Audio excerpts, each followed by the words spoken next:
Hey everybody, my name is Katina Whitaker and I'm going to be doing an informative speech about diabetes. The reason I chose this subject was because I have been a full-blown diabetic for a really long time.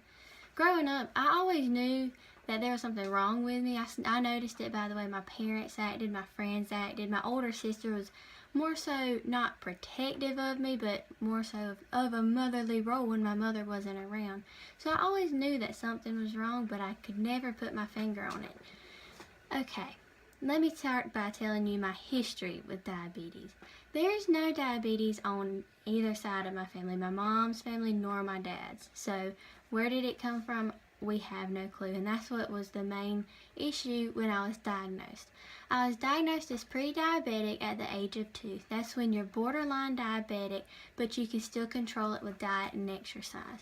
They couldn't understand why I had diabetes, because what it was pre-type 1 diabetes, which you don't normally get when you're a kid. You usually get type 2 diabetes, which is also known as juvenile diabetes. And type 2 is actually one of the most common types of diabetes. And type 2 diabetes is when your body doesn't produce as much, your body produces too much insulin, which means it always has high blood sugar levels. So you really have to watch what you eat.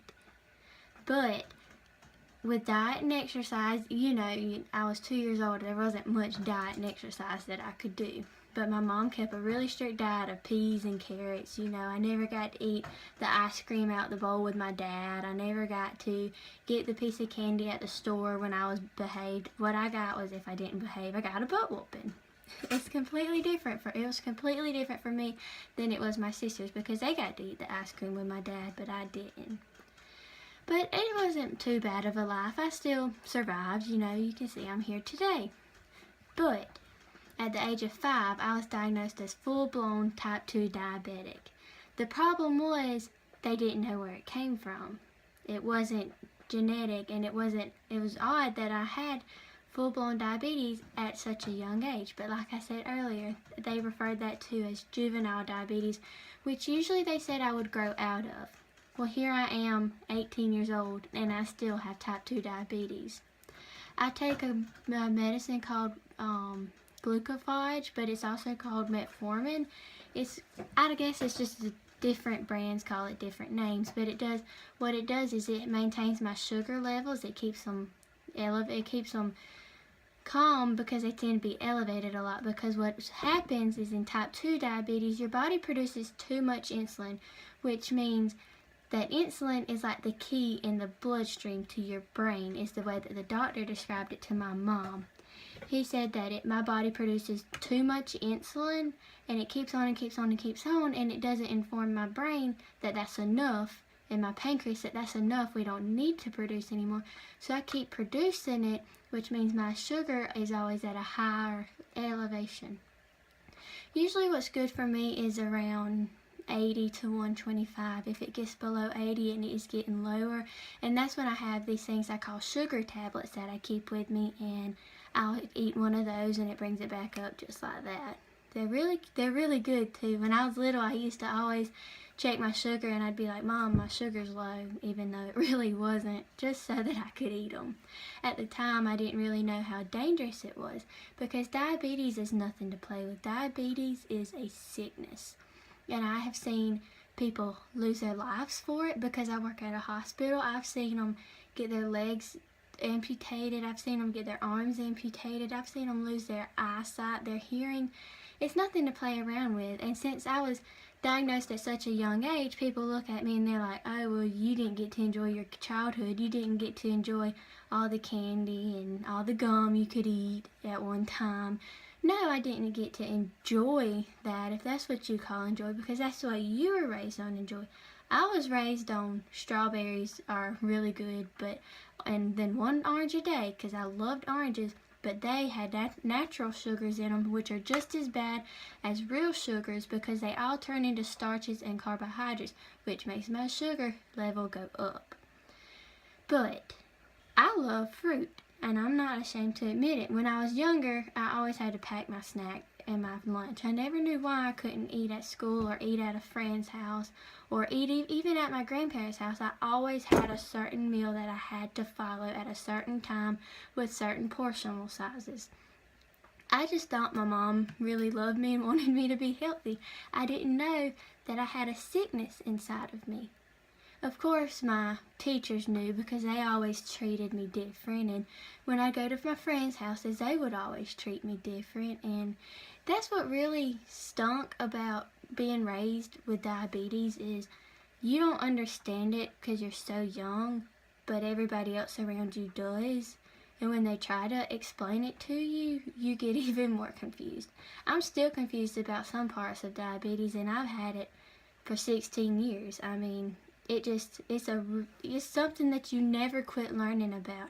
You're always learning something new about your body. You're always learning how to push your body. You're always learning how to control your sugar, because one day you can control it for a whole year, and then all of a sudden it can just start acting up. Your body has a mind of its own, and it produces its insulin at its own rate, at its own pace, as it thinks it needs it, whether it needs it or not. That is your job to control with diet and exercise.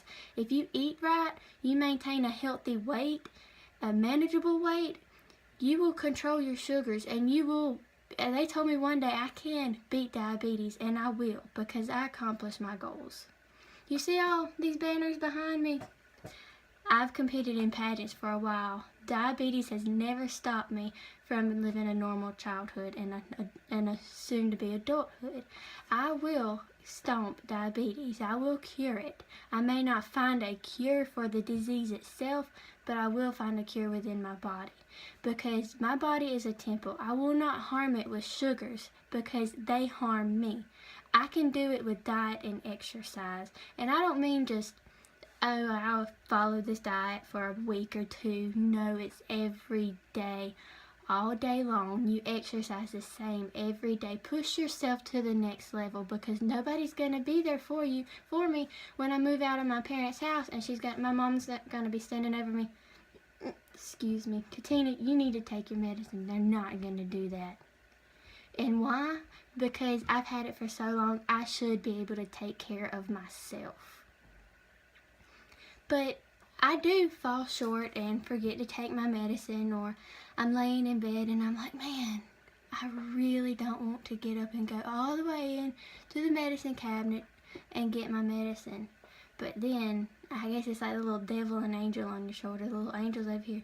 You need to go take it, it's only going to help you in the long run. And then the little devil on your shoulder, no, you don't need to go take it, it's not going to hurt you. Yes, it will hurt you. Every decision you make hurts you when you are diabetic.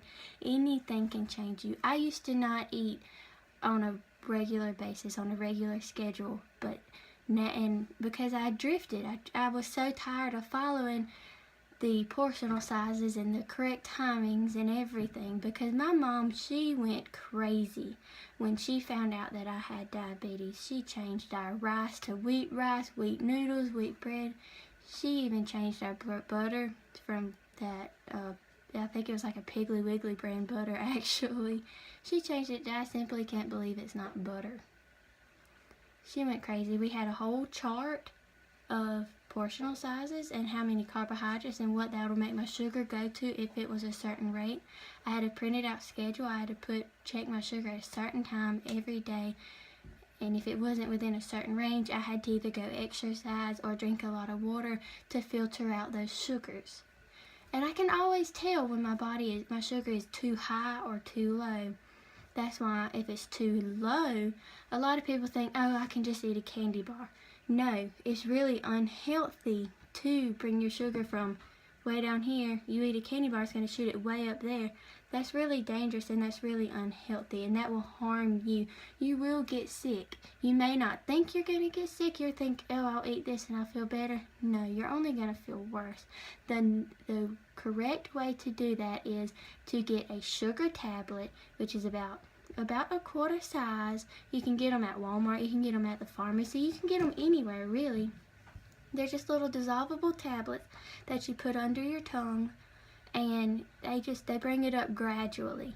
Or you can get these little packets. They're kind of like jelly, but more runny-like, because I have a habit of, if my sugar gets too low, it'll lock down and my jaws will lock and I can't do anything. I'm alert, but I have no control over it, because like I said earlier in this speech, your body has a mind of its own. So you have to work your best to control it and learn how to control it and learn how to push your body. Because when my teeth lock down, there's no getting them apart. Even the doctors have tried to get them apart and they can't. The only thing they can do is stick that through your teeth, through the cracks, and let it seep through and eventually get it through you. But a lot of people, going back to my previous statement about wondering how I've done it all these years, I've done it with my family and with God on my side, and a really amazing group of doctors.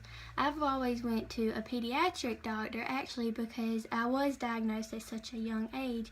But recently, since I've turned 18, I was released to this other doctor that they referred me to, and it's going okay. I've only been 18 since April, so he's still learning. You know, you have to learn your patients. You have to learn their body. He has to learn how my body works. They have been with me for 16 years. They knew exactly how my sugar was and how I reacted and all.